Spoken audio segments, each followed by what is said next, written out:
Sure. We'll each have a part on this, but we've just had a meeting with Foreign Minister Retno. We appreciate her meeting with us, and the purpose of our meeting was to discuss Syria's repeated use of chemical weapons against its citizens, including 4 cases that were identified by the OPCW as a use of chemical weapons, and also including the most recent one, the horrific attack against civilians on April 7th. The point here being is that Syria has repeatedly used chemical weapons against its own civilians again and again.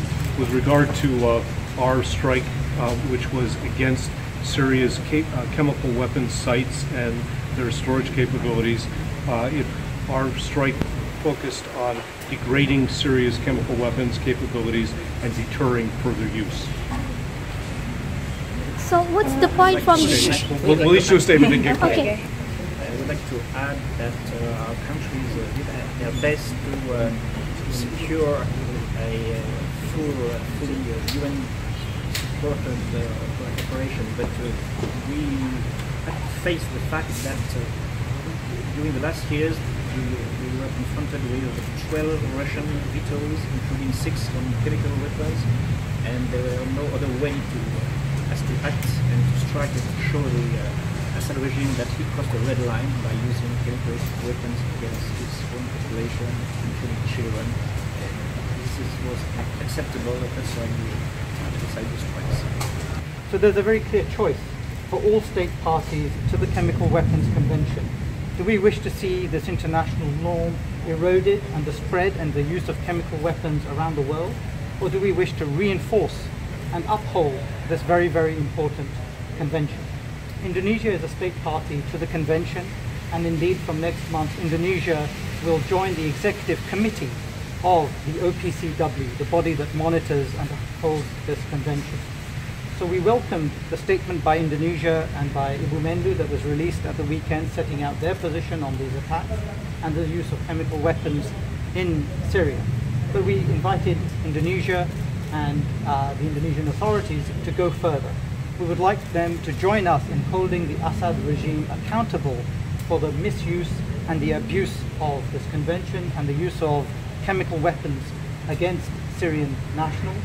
We would like them to join us, and indeed the many people across the world, many countries across the world, in pressing Syria and its allies, including Russia, to allow unfettered access for the OPCW fact-finding mission that is seeking access to Duma. We are concerned that the Duma site will have been interfered with and been sanitized, but nevertheless we need to see full access for that. And we also need to take account of the many eyewitness accounts, the video footage, and indeed the medical evidence on what occurred in Duma. We would further like to invite Indonesia to work with us in all international fora to urge all member states, including Syria, including Russia, to uphold the convention. Because if this convention unravels, this will present a very, very dangerous future for all of us around the world. What is the legal basis for the attack? Sorry? Is there any legal basis for the attack? There is a legal basis for the attack. We have released our legal advice, a summary of that is available on the UK government website.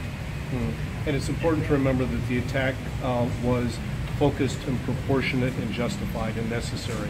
It was necessary because we wanted to deter the future use of chemical weapons by the Assad regime against civilians in Syria. We also wanted to degrade their chemical weapons capabilities and their stockpiles, and so that's why we conducted this strike.